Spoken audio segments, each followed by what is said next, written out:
కంచె సేను మేస్తే కాసేవారు ఎవరు?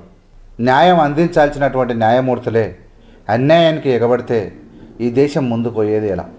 నరేంద్ర మోడీ ప్రధానమంత్రి అయిన తర్వాత 2016 నుంచి 2025 వరకు జడ్జీల యొక్క క్యారెక్టర్ను ఒకసారి చూస్తే ఒక ఘోరాతి ఘోరంగా తయారైందనేది బయట అడ్వకేట్లు కూడా చాలా మంది మాట్లాడుకుంటారు. న్యాయం అనేది ఎప్పుడో చచ్చిపోయింది, ఎవరో కొంతమంది మాత్రమే నిజంగా పనిచేస్తూ ఉంటారు, సగానికి సగం మొత్తం అవినీతికి ఎగబడరు అన్నట్టు మాట్లాడి అది నిజమా అన్నట్టు పార్లమెంట్ లో ఒక దృగ్విషయం గోచరించింది. నరేంద్ర మోడీ యొక్క పాలనలో ఎంత దౌర్భాగ్యమైన పరిస్థితి ఈ దేశంలో నెలకొన్నదో అర్జున్ రామ్ మేఘ్వాల్ అనేటువంటి లా మినిస్టర్ క్వశ్చన్ అడిగాడు. డిఎంకే ఎంపీ ఏమని అడిగింది, నీకు తెలుసా ఏమి జరుగుతూ ఉన్నది ఈ దేశంలో?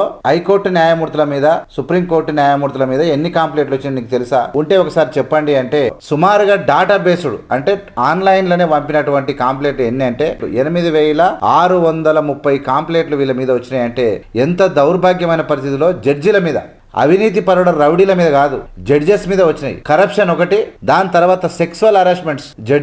జడ్జీలుగా ఉండి భారతదేశంలో హైకోర్టు ప్రధాన న్యాయమూర్తులుగా, సుప్రీంకోర్టు న్యాయమూర్తులుగా ఉన్నటువంటి వీళ్ళు సెక్సువల్ హరాస్మెంట్ కూడా చేస్తూ ఉన్నారని చెప్పి కంప్లైంట్లు వచ్చినాయి. దాని తర్వాత మిస్కండక్ట్ అంటే వీళ్ళ క్యారెక్టర్ లేదు, ఎట్లా పడితే అట్లా మాట్లాడు, ఎట్లా పడితే అట్లా దోపిడి, ఎట్లా పడితే అట్లా మోసం, ఎట్లా పడితే అట్లా తీర్పు ఇవ్వడం, ఇలాంటి విషయం. దాని తర్వాత సీరియస్గా వాళ్ళ యొక్క సీరియస్ ప్రవర్తన అంటే మర్యాద ఇవ్వకపోవడం, అడ్డగోలుగా మాట్లాడడం, ఇలాంటివి 4 రకాలైనటువంటి డాటా బేస్డ్ కాంప్లైంట్లు, 8630 కాంప్లైంట్లు 10 ఏళ్లలో నరేంద్ర మోడీ పాలనలో ఇలా ఈ జడ్జీలు చేస్తున్నటువంటి ఘనకార్యం.